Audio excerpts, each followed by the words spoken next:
going on, y'all? Today we have a very serious topic. This topic I want to talk about is suicide. So this video is called Only Living to Avoid Dying. And the reason I'm calling it that is because from what I understand, it's the reason a lot of people commit suicide, because they feel they're at a point where they're only living to avoid dying. They don't have anything to live for. There's no reason for them to go on. And, I just want to tell you guys that, for anyone who feels this way, this video is for you. First of all, you're not the only one that thinks like that. A lot of people, they get to a point in life where it's like, the family's not fulfilling them, career's not fulfilling them, friends aren't fulfilling them. I mean, unfortunately in this world, people, family and friends and all these different things is being pushed to the wayside for the individual. A lot more individualistic than they were in the past. Back in the days, people viewed themselves as a community. Now we damn near have no community. People just by themselves, going through everything on their own. Even if they do have family around or friends around, they just feel like they don't understand them. Everyone's extremely selfish. No one cares about their fellow man. I don't want to say nobody, but that's the impression that a lot of people give off, whether they mean to or not. Because we're so self-absorbed, we're so caught up in what we got going on, we don't think about what the next person may be going on. No one even asks anyone, hey, how's you doing? Like, did you eat? Are you okay? They're more worried about their job, their careers, their activities that they have. Like, even living in America, it takes so much money to just live and just do basic things. People don't even have time to sit there and ask their significant other, their children, hey, are you all right? Like, is there anything going on that I should know about? How's life? You know what I'm saying? A simple hello. You walk in the streets. One thing I noticed walking down the street is,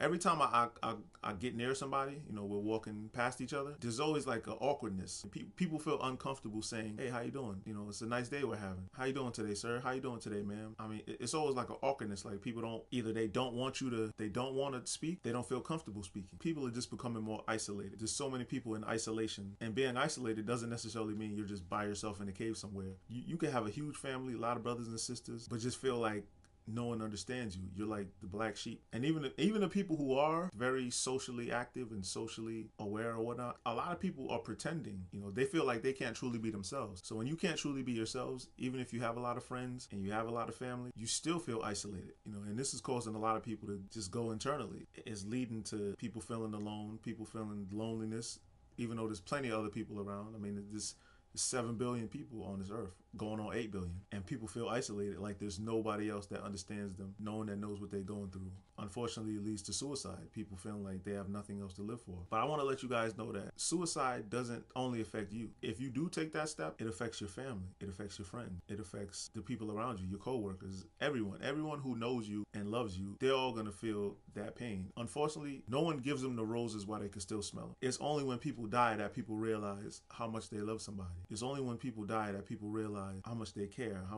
much they wanted to say to you. A lot goes unsaid. I think it's just that when people are walking around alive, we feel like whatever it is we might have to say to them, we could put it off to tomorrow. But once they die, that's it. There's no coming back from that. There's nothing left that you can say. I believe in giving people their roses while they can still smell them. We need to communicate better with each other, and we need to communicate what we truly have on our minds. We shouldn't hold anything back. I know a lot of times when I'm speaking to people, I don't say everything that I need to say. I just say enough to keep the conversation going. A lot of us are truly hurting, truly in pain, and only by communicating to others, whether that be in person, with family and friends, your loved ones, even if it's online to a bunch of strangers that you don't know, you'd be surprised. Somebody's out there listening, somebody's paying attention, someone's going through the same thing as you, and they could be a big help just getting it off your chest instead of going the other route. Even yourself, the people who out there that may commit suicide, if you do that, you give up all hope of things becoming better, because it can get better. One thing about life, it goes on. And whatever frustration or whatever pain you may be feeling, as long as you're alive, eventually one day it will pass. You can lead a great life. But unfortunately, people are jumping to suicide before they even have a chance to make things better. As far as my personal experiences with suicide, I've never tried it, but I'd be lying if I didn't say that I didn't ponder the thought of what would happen if I wasn't here anymore. How would my family take it? How would my friends take it? Would they miss me? Would they? I think all of us are a lot more alike than we think we are. We tend to look more at the differences that we have than the similarities. And just being a human being,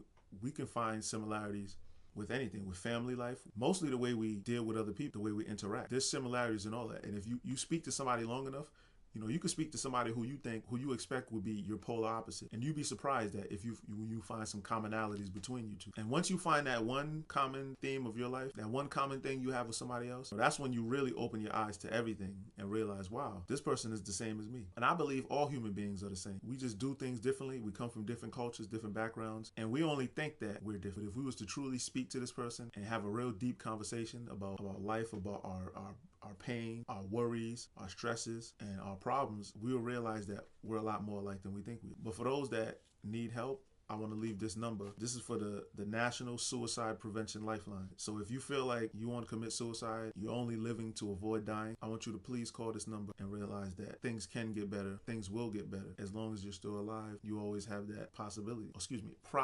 I'm going to give you that number right now. It's 1-800-273-8255. Again, that's 1-800-273-8255. You know, you can call. They have a chat line if you don't feel like talking on the phone. You can chat with them. It's 24/7. There's always going to be somebody there to speak to you. And so if you feel like you can't talk to your family or your friends or your coworkers or your significant others, children, whoever's around, if you can't talk to anybody, you can call this number, the National Suicide Prevention Lifeline. Once again, that's 1-800-273-8255. And I just want to leave you with this. It can always get better. Always. As long as you're alive, it can always get better.